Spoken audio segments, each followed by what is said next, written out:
NAMM 2012 news brought to you by Groove 3. Hey, it's Russ at NAMM 2012. I'm back on the Avid stand and I'm with Taiho, the man and the vision behind Venom. Great product. As you know, it gave it Editor's Choice Award. What was the vision behind it, Taiho? Well, I wanted to do something that was different from virtual analog synths that we've seen before.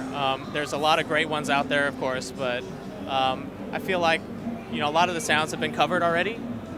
So I wanted to make something that was a little bit more aggressive and that could cross the line between analog and digital. So you can get really great analog emulations out of it, but you can also get some really harsh, very modern sounds out of it. I feel like they're different from what the rest of the pack has to offer. So how did you go about?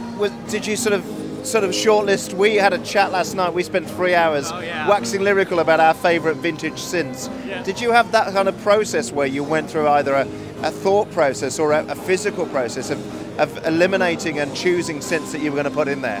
Sure. And I didn't want to eliminate anything. I feel like we covered a lot of the most classic, most desired vintage waveforms in there, but we also put in interesting things like the Zorlon Cannon from Harvest Man, just weird, esoteric, oscillator waveforms. I felt like gosh, I wish I could talk about all the trademark names of the oscillators that we put in, but we covered. Can't possibly do that. Well, not really. No. But okay, so waveform names though, you can figure out what manufacturer they are, like MG. Yes. Obviously we know what that is. Yeah. OB, we know what that is too. RP is RP. So Do you get. Do you know? That's not in there. Right. I use that for a patch name. Anyway, what was the thinking behind a kind of that out-the-box experience for the synth, the hardware first? We have this kind of tweakability factor, and then we have the Vizex editor that comes bundled with it, where you go deep. What was your thinking behind that? It's compartmentalized for easy approach for different levels of comfort. So as a beginning customer, you can walk up to Venom, and you can get really great sounds out of it right away, and you can start reaching up and tweaking knobs. It's not overwhelming.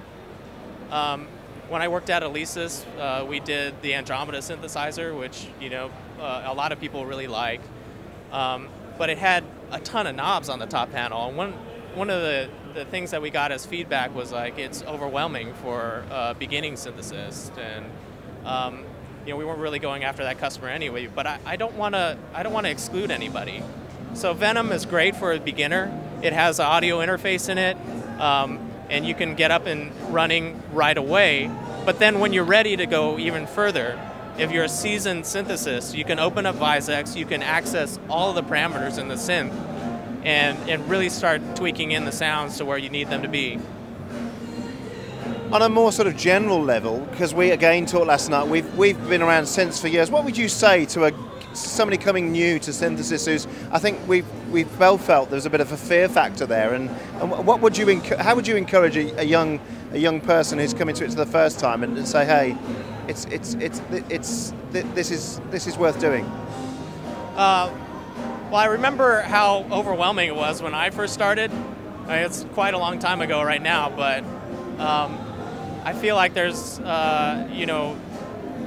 this love of synthesizers that you just either have or you don't have. Just get in and start tweaking, and don't be afraid, and be inspired.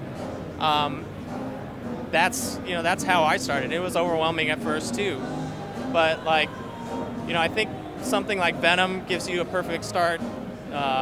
And it's very easy to access the sounds, very easy to get a groove happening very quickly, very easy to reach up and start tweaking the knobs on it and get really great results.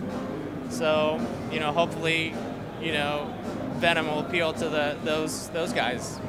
Now a feature, or a couple of features that people may not be aware of is, of course, as well, it's an audio interface, Yes. USB compliant audio interface, and also you can plug like a mic or a guitar into it and go through those filters, can't you? Yeah, that's the cool thing about having the interface too, is I can divert the audio input through the synth engine, right? So you can do things like running it through the filter, but you can also use the arpeggiator to gate it. Right. And then there's some interesting things that I'm hoping to talk about in like future blog entries where you can track the filter with the keyboard, or have the filter cut off, track the keyboard, so you can actually play the filter on the keyboard over program material. So if you have an electric guitar that's strumming along, you can play the filter on top of it and get a really interesting sort of wah effect, live effect, and you're also performing it rather than just having like, you know, arpeggiator or a LFO do something with the filter. You can actually play it. So I'm excited to start talking about stuff like that as well. Well, I said it was the Jason Bourne of synthesizers because Yeah. it's because I tell you, one of the things it is it's just one little monster of a synthesizer, and well done with it. It's Thank a you. pleasure to play with it. It's a pleasure to get under the hood of it as well, and I hope many more of these kind of things to come from you. Thanks, you. I hope so too. I think there's more on the way that people will get really excited about. Tayo, it's a pleasure. Pleasure. Thank you, Russ.